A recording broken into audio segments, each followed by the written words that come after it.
everyone, and welcome to another episode of Elevate with C&M Coaching. Thanks so much for joining us today. My name is Maggie, and today we are going to talk about asking for referrals and or referral programs. I think they kind of all fall in line together, so that's our main topic for today. I get a lot of questions about how we should approach asking for referrals, and there's a couple of different suggestions that I have. So obviously, the first is that if you're an independent or buy here, pay here dealership, you're going to be getting references. So we're going to be contacting those references when we are dealing with a new customer. And that is also a really good time to ask those references if they're in the market for a vehicle or if they happen to know anyone that might be in the market for a vehicle. Now, the thing is this is definitely an awkward conversation to have. This is not for everyone. Not everyone is going to be great at making these types of calls, and that is okay. I do think that you should practice a little bit and write yourself a word track so that you can get yourself really familiar with how you want to handle this. But the first thing I always try to do is give a really good introduction. Once I get the person on the phone, I'm going to tell them who I am and where I'm calling from. And then I'm immediately going to use the phrase, the reason for my call today is, and then I'm going to tell them why I'm calling. Now, this is important within the first few seconds of the conversation because you want to cut to the chase. You don't want that person sitting there wondering, why are you contacting me? So I think the first thing that you can do is, of course, with your customer's permission, you can use that customer's name when you're talking to that reference. And you can say, well, Susan was in here purchasing a vehicle and she gave us your name as one of her trusted references. And part of the reason that, we're contacting you today is to see if you are potentially in the market for a vehicle. Now, one of the things that we offer here at ABC Motors is an amazing referral program. And then tell them about your referral program. Tell them about your program. Tell them what makes you unique. If you're warranting your vehicles, talk about that. If you report payment history that can help them establish or reestablish credit, then talk about that as well. Remind them that on-time payments are one of the ways that they can have positive credit reporting. So these are the things you're trying to sort of get out of the way very early on in the conversation is value building. What makes you great, what you have to offer them, and what they could potentially get if they not only purchase a vehicle from you, but also refer customers to you. Now, some dealerships have programs where you don't even have to buy the car. If you refer people, they'll still give you money. And if that's the case, then tell them about that program as well. Just keep in mind that you really want to have a good, solid referral plan in place. I have a store that I work with currently where if you refer 12 customers, they will actually pay your loan off for you. So think about the incentive there to come up with 12 people that you might know that might be in the market for a vehicle. If you're a customer and you know 12 people, you could even pick from people you work with perhaps or family, friends. You get 12 people in there, you don't have a car payment anymore. And think about the snowball effect that creates. So it's not just always about good customer service, because of course I am a huge fan of making sure that every customer gets top-notch customer service on the phone. And I do believe that if you treat them right, they will refer people to you as a goodwill gesture. But also when you give them something in return, there's obviously more incentive there. I have other stores where if you make payments on time, your oil changes are free. But also, too, if you have a collections department, getting them to sign up for auto pay, maybe then you want to give them free oil changes as well. So I don't know that a free oil change is necessarily going to be enough for someone to want to refer people. But usually we see referral $100, $125, gas cards, gift cards, different things along those lines for referrals are always going to be awesome. But cash is definitely king, or taking that referral and crediting their balance.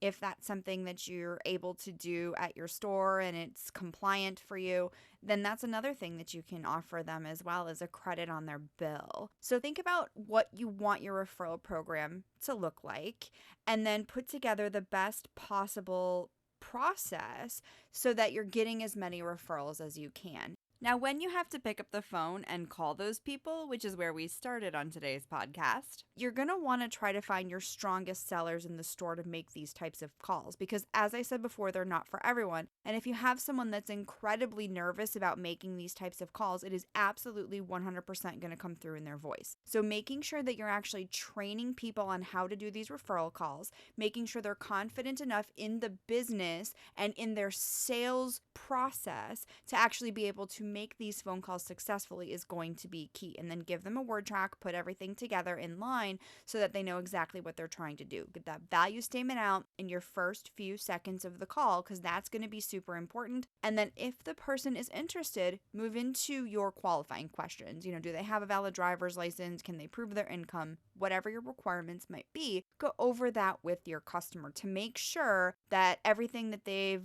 got going on in their life is going to align with your basic minimum requirements. If the customer's not interested, there's nothing wrong with saying, all right, well, here's our referral program. This is what we offer if you refer people to us. And ask them, do you happen to know anybody that might be in the market for a vehicle? And if so, try to get their contact information from that reference right then and there. And then I still move into my closure step. This step is where we give out contact information. So you're going to give them your name, your phone number. You're going to ask them for an email so that you can mark it to them. You're going to briefly mention your location or text them your contact info and text them your address. Who knows? They might drive by and see a vehicle that you have on the lot that's perfect for them and all of a sudden they're interested. Or 3 months from now, their car could die and they could remember that conversation that you guys had together and they could remember your referral program and think, I'm going to try to contact them and see if I can get approved through them. And then also just kind of mention that you follow up with them in a couple of months and see how things are going and see if anything has changed for them.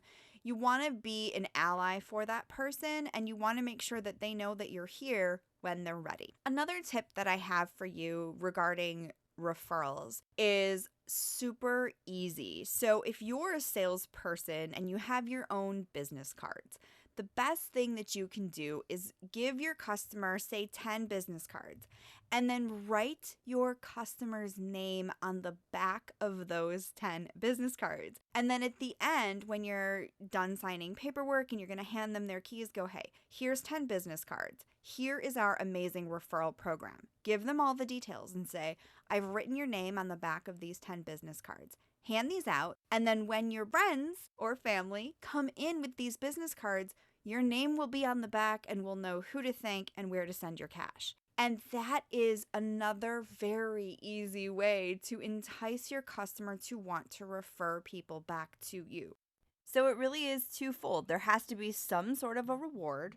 Most of the time, they're going to want some sort of a perk, and they should get one because they're literally helping you sell another vehicle. But also, the way that you treat them both on the phone and in store can make a big difference. And one of the other things to consider here too is if you do have a customer that you're on the phone with and it turns out you can't help them, providing them with great customer service, even though they might not be a good fit, and still finishing out your call and texting them your information and mentioning your future follow-up intentions and making sure that you're empathetic and providing good customer service to this person can still earn you referrals. You never know. And remember, just because we can't help this customer today doesn't mean we can't help them in the future. So treat every customer like they're valued and like they matter. And like the people in their life matter and that we're available to help those people as well. Because it's super important that everyone hangs up feeling like that was a great call. They did everything they could to help me. And even if it doesn't work out, you still want them to feel positive about the experience that they had with your store. It doesn't matter who you have on the phone. Remember that first impression is everything, and that the people on the phone in your stores, or if you're a salesperson yourself, you are the voice of the business. You are responsible for the reputations that company has in the community. So take pride in that. Be a place and be a salesperson that your customers want to refer people to. I'll see you all on Thursday for our call of the week. Have a great day, and thanks so much for joining us today.